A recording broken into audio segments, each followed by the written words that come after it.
Bonjour tout le monde et bienvenue dans LATUB. Aujourd'hui, on va voir le premier point de langue de notre première séquence qui est intitulée Informer d'un fait d'histoire. Et donc, on va essayer d'aborder ensemble les valeurs du présent de l'indicatif. Avant de commencer notre travail, on va aborder quelques notions théoriques. Donc, on va voir qu'est-ce qu'une valeur et qu'est-ce qu'un temps.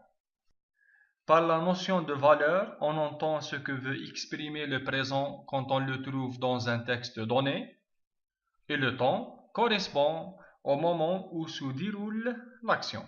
Donc voilà, le présent de l'indicatif est un temps simple qui exprime des actions qui se déroulent au moment où l'on parle. Il prend des valeurs différentes selon le contexte et selon la raison pour laquelle il est utilisé ou bien il est employé. Voici successivement la liste des valeurs qu'on va voir ensemble. Donc, 1. Le présent momentané. 2. Le présent de vérité générale.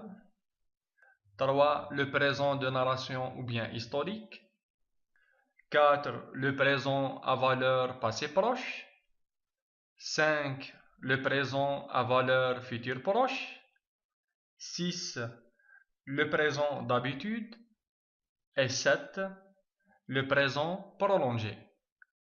Donc voilà, on va essayer de détailler, on va essayer de vous donner des exemples et pourquoi pas des exercices pratiques afin de vous faciliter la compréhension au maximum. Alors, on va commencer notre travail.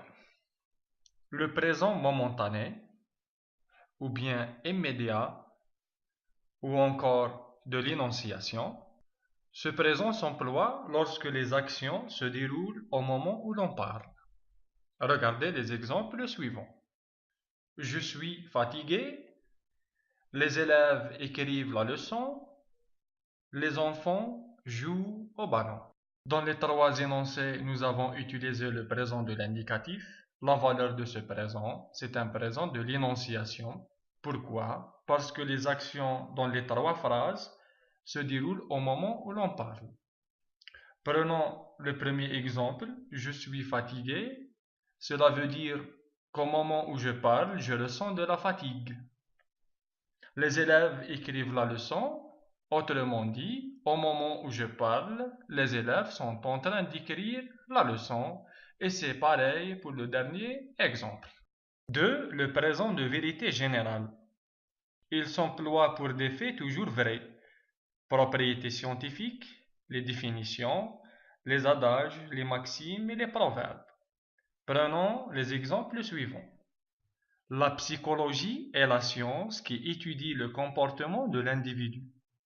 Deuxième exemple. Rien ne sert de courir, il faut partir à point. Troisième exemple. Le tabac nuit gravement à la santé. Le présent utilisé dans les trois énoncés est un présent de vérité générale. Pourquoi c'est un présent de vérité générale? Parce que dans le premier exemple, nous avons donné une définition. Dans le second, nous avons donné un proverbe. Et dans le troisième exemple, il s'agit bel et bien d'une propriété scientifique. 3. Le présent de narration ou bien le présent historique. Il s'emploie pour raconter des actions passées en les rendant plus vivantes, c'est-à-dire les réactualiser. Observons les exemples suivants. L'émir Abdelkader est un héros algérien. Houari Boumediene meurt en 1978. Le silence se prolongea. Soudain, une main se lève. Pour les exemples 1 et 2, vous avez compris qu'il s'agit de faits historiques qui sont réactualisés grâce à l'emploi du présent de l'indicatif. Ce présent est un présent historique. Moi, je voudrais attirer votre attention sur le dernier exemple. Observons l'exemple ensemble. Le silence se prolongea. Déjà, le temps utilisé ici, c'est le passé simple. On comprend qu'il s'agit d'une narration. Soudain, une main se lève. Le narrateur décide d'utiliser ou bien d'employer le présent de l'indicatif. Et nous, on a l'impression que l'action se passe Maintenant, donc, les faits, l'histoire est réactualisée et elle est plus vivante.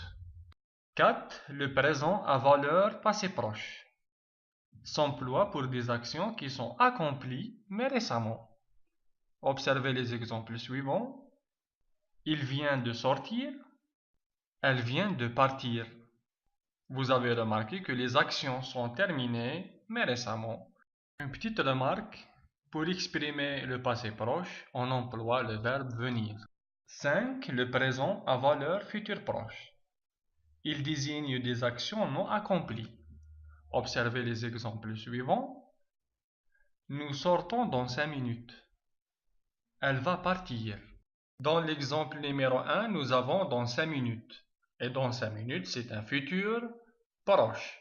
Dans le second exemple, nous avons elle va partir, c'est-à-dire qu'elle n'est pas encore partie, mais elle va partir très prochainement. Très prochainement, c'est un futur proche.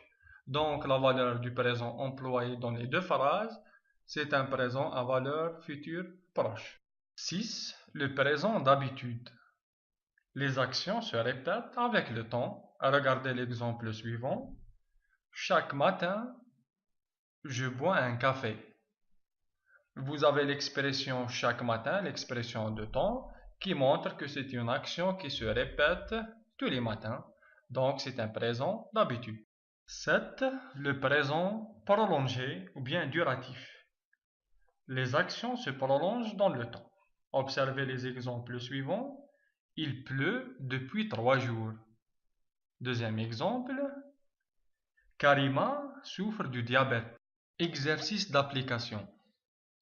Pour chaque énoncé, soulignez le verbe conjugué au présent et dites quelle est sa valeur. 1. L'eau bout à 100 degrés et gèle à 0 degré. Vous avez compris que les informations données appartiennent au domaine scientifique, donc c'est un présent de vérité générale. 2. Nous allons au cinéma tous les mercredis. Dans cette phrase, vous avez l'expression tous les mercredis qui montre que l'action se répète, donc c'est un présent d'habitude. 3. En 1954, l'Algérie déclenche la guerre de révolution nationale. Là, vous avez des informations qui appartiennent au domaine historique et qui sont réactualisées avec l'emploi du présent. Regardez le verbe déclenche. Donc, c'est un présent de narration. 4. Je passe mon bac à la fin de l'année. Ici, vous avez l'expression à la fin de l'année qui montre un futur proche. Donc, la valeur de ce présent, c'est un présent à valeur future proche. 5. Sarah vient de trouver la solution. C'est-à-dire que Sarah vient tout juste de trouver la solution. L'action, elle est terminée. Donc, ça exprime un passé proche. 6. Les joueurs entrent sur le terrain en ce moment. Et là, regardez l'expression que vous avez, c'est en ce moment, qui montre que les événements ou bien que les actions se déroulent au moment où je parle. Donc, c'est un présent momentané. 7. Il travaille à l'étranger depuis longtemps. Depuis longtemps, c'est-à-dire que l'action, elle n'est pas terminée, elle se prolonge dans le temps. Donc, la valeur de ce présent, c'est un présent prolongé ou bien un présent duratif. Merci pour votre attention. Donc, sur ce, on va se quitter. À la prochaine vidéo. Ciao.